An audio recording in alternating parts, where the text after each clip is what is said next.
Wapenzi watazamaji, tena kwa mara nyingine tumerejelea kwenye mwendelezo wa mazungumzo yetu ya siku ya leo, na kusalimu na kukaribisha na kualika unikope lako sikio nikakufahamisha yale ambayo yanazidi kutendeka katika taifa la 254 hapa nchini Kenya. Sijui kama umeweza kufuatilia video ambayo nimeweza kukuchezea sasa hivi. Nikizaza kutoelewana, kukejeliwa kunradi, kuvurushwa na kusomewa hadharani kwa Rais William Samoei Ruto katika eneo la Mlima Kenya hapo jana, katika mazishi makuu yaliyokuwa ya babake kiongozi wa wengi katika bunge la kitaifa Kimani Ichung'wah.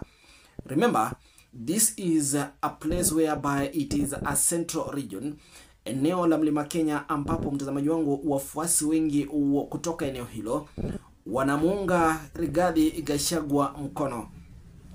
Je, ni kwa nini na ni sababu gani kwa mara ya kwanza Rais wa taifa la Kenya William Samoei Arap Ruto amekuwa kiongozi katika taifa hili ambaye ameshuhudia kukataliwa, kukejeliwa, kutusiwa, kutengenezwa picha nyingi zana za emojis na kuwekwa hata kwenye majeneza na Wakenya, na zaidi ya yote Wakenya wameonekana kutogopa rais huyo?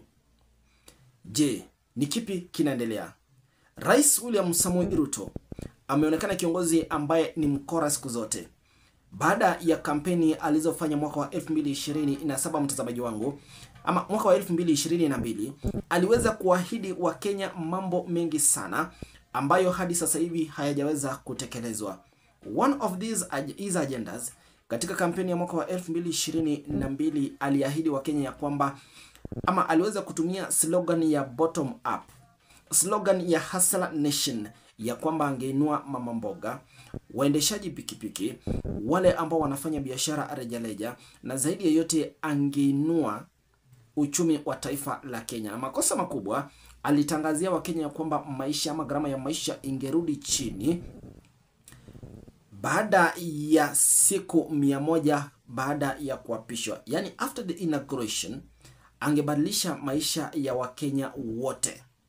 Until today the president has never fulfilled what he said. Maisha yanazidi kuwa magumu zaidi, na zaidi ya yote aliweza kushuhudia maandamano mengi na kukataliwa kwingi, huku swala hili nzima likiongozwa na upinzani uliokuwa wakati huo ukiongozwa na Raila Amolo Odinga. Na baada ya miezi michache, President William Ruto used a very good shortcut, ambapo waliweza kumleta kinara wa Azimio la Umoja katika serikali na kuweza kupunguza lile joto la kisiasa. But Kenyans hawakuweza kufa moyo. Finally, Wakenya walitangaza ya kwamba huu ni usaliti mkubwa kutoka kwa kinara wa Azimio la Umoja Raila Odinga, na kumkataa vile vile, ambapo walianza vita vyao wenyewe kwa Rais William Samoei Ruto. That is why tumeweza kushuhudia maandamano makali katika taifa hili la Kenya, and currently President William Ruto is having a sleepless night. Hujambo na karibuni kufahamisha ile ambayo yanazidi kujiri na kile ambacho kinaendelea katika taifa la 254, lakini kikubwa zaidi na kuomba uchukue sekunde zako mbili ukalike, kucomment na ukaweze kusubscribe. Mpendwa msikilizaji na mtazamaji wangu, sasa hivi Rais William Samoei Ruto ameonekana kuwa rais wa kwanza katika historia ya taifa la Kenya ambaye ameonekana kukataliwa, mtazamaji wangu, na kupewa cheche za maneno. Rais Ruto sasa hivi Wakenya wameweza kumgundua strategy yake, wameweza kumsoma kiakili, kimawazo na ukora mwingi. Na kile ambacho sasa hivi kinaendelea kuumiza rais ni kuwa amejaza ukora mwingi sana katika mazungumzo yake. Hapo jana katika mazishi ya babake kiongozi wa wengi katika bunge la kitaifa Kimani Ichung'wah, rais alionekana kufika katika eneo hilo kwenye kanda ambayo umeweza kuitazama. Baada ya kupewa nafasi, ama alipowasili, Wakenya ama wale waliohudhuria katika mazishi yale walionekana kujawa na hasira. Walimuona kama shetani mbele yao. Walimuona kama mtu ambaye hafai kuzungumza na hafai kusimama mbele ya Wakenya, simply because as a president ameonekana kuwa mtu mkora zaidi. Na sasa hivi mtazamaji wangu, iwapo unapiga taswira yako vizuri, currently the Republic of Kenya is controlled by the Gen Z youths. Na rais alipoona mambo yamekuwa magumu, mtazamaji wangu, tulidhani ya kwamba angebadilisha hali ya maisha katika taifa hili la Kenya. After the elections, tulishuhudia mambo mengi sana yaliyotokea katika ile ngome ya rais. Until Gen Z walitangaza ya kwamba they wanted a new cabinet, ambapo rais alilazimika withdraw na kuwavuta wale cabinet secretaries, cabinet ministers wake wote. Na zaidi ya yote, Gen Z walidhani ya kwamba mambo yalikuwa yamerahisishwa, but finally things were not working still.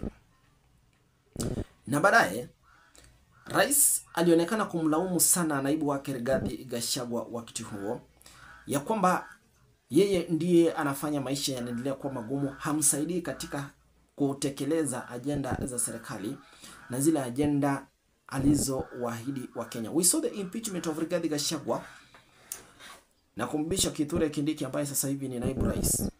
But until today, we are not seeing any difference.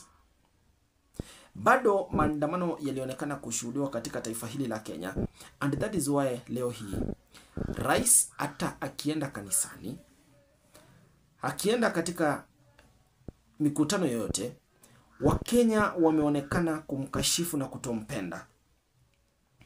Hebu niseme hivi, right now the president ameona ya kwamba hapendwi na hatakiwi sasa. Akaamua kuchukua kiongozi wa upinzani Raila Odinga, licha ya kuwa na ufuasi mkubwa katika taifa hili la Kenya, to silence the fights that are happening in the Republic of Kenya. Lakini baada ya hapo, mtego huu alipofanya na kufanikiwa, vijana na Wakenya wengi walitangaza usaliti kutoka kwa kinara wa Azimio. Hebu niseme hivi, vijana hawa waliamua kuingia kwenye streets na kuandamana kwa ajili ya kujitetea wenyewe kwa wenyewe.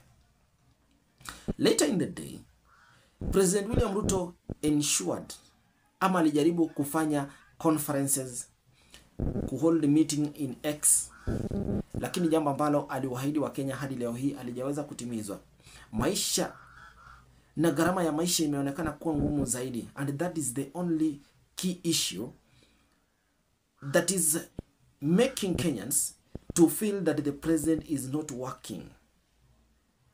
Zaidi ya yote, sasa hivi vijana wa Gen Z wame-endorse Fred Okengo Matiang'i kuwania urais mwaka wa 2027, na rais amegundua ya kwamba more than 40 million Kenyans are supporting Fred Matiang'i and Rigathi Gachagua. Ndio maana ameamua kuleta a bill in the Senate kuwashawishi ma MCAs na magavana na maseneta ku-extend miaka ambayo rais anahudumu kutoka miaka 5 hadi 7, jambo ambalo limeonekana kukataliwa. Na zaidi ya yote, rais ameamua kuita Wakenya kwa mara ya kwanza. Wakenya wameitwa katika ikulu kutoka kaunti ya 47 na kupewa 10,000 kila mmoja. Baada ya kufanya hilo, ameonekana kutumia ma MCAs, magavana, na kuwaita katika ikulu na kuwapa pesa just to shawish them. Hivi majuzi tumeona rais ameita walimu katika ikulu na kuwadanganya. Remember, these are government officials or government workers ambao wamekuwa wakicomplain na kutoa malalamishi yao ya kwamba wanakandamizwa na serikali, hawalipwi vyema. Sasa hivi rais ameonekana kutumia mbinu hiyo ili kujaribu kuwateka Wakenya wengi, lakini jambo ambalo linaonekana kuwa gumu zaidi. Je, do you think the president himself is going to win 2027 election, licha ya Wakenya wengi sasa hivi kumpendelea Fred Okengo Matiang'i kuwania urais. Hebu toa maoni yako na wazo lako hapo kwenye comment section. Lakini hiyo ndio taswira na jinsi hali ilivyokuwa katika mazishi nyumbani kwake kiongozi wa wengi katika bunge la kitaifa Kimani Ichung'wah, baada ya rais kuonekana kukataliwa katika eneo la Mlima Kenya. Remember, this was a burial ceremony, lakini iliweza kugeuka na kuwa uwanja wa kusema Ruto must go, Kasongo must go. It is a very clear implication and a reflection of the rejection of President William Samoei Ruto. Thank you for watching our videos, and let's meet in our next episodes.